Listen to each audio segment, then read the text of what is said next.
S'il est un type de jeu encore trop largement inexploité aujourd'hui, c'est bien le MMO de course. On pense à GTA pour qui la course pure n'est pas le thème majeur, mais qui pourrait s'adapter parfaitement à une approche massivement multijoueur. Exalyte fait ainsi partie des précurseurs, au même titre qu'un Level Air testé récemment dans 3D Motors. Exalyte pose toutefois les premières pierres du jeu de course massivement multijoueur depuis 2 ans maintenant.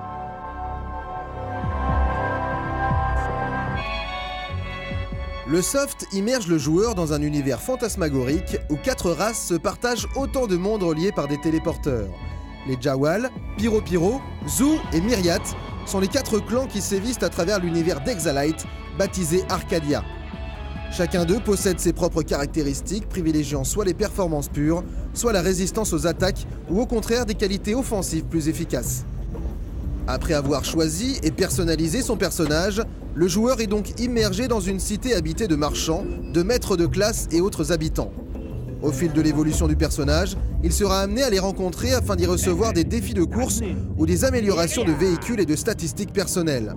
Un maximum de concepts de jeu s'inspire très largement des références du MMORPG comme World of Warcraft. Et c'est à bord de Slider que tout se joue. Ces bolides hyper sophistiqués peuvent transporter des équipements d'attaque, de défense ou d'amélioration des performances. Au fil des courses terminées en bonne position, le joueur cumule des kins symbolisant la monnaie du jeu. Il est donc important de faire les bons choix au moment d'upgrader son slider en prenant en compte les caractéristiques du personnage. En piste, l'ambiance rappelle nettement la saga Wipeout, avec des contrastes bien flashy et une vitesse de défilement ultra rapide.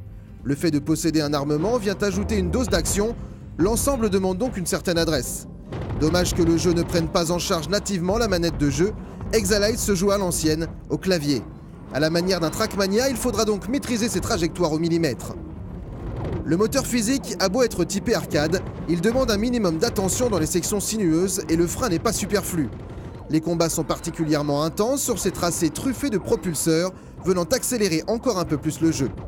En plus des tracés, les joueurs peuvent se retrouver sur des arènes, chacun pour soi ou en équipe, et là aussi aucun répit n'est toléré. En téléchargement gratuit, il est possible de faire évoluer son personnage jusqu'au niveau 5 et découvrir ainsi le monde d'Arcadia. Une fois atteint, il faudra sortir le portefeuille puisque Exalyte devient payant à raison d'un abonnement mensuel d'un peu moins de 3 €. Il est par ailleurs possible de créditer son personnage afin d'accélérer sa progression comme la plupart des MMO, malheureusement ce qui a tendance à créer des inégalités parmi la communauté de joueurs. Exalyte dispose malgré tout de bons ingrédients pour offrir une expérience de jeu captivante. Il y a enfin un peu de vie après la course, et ça aucun gros hit n'est capable de l'offrir.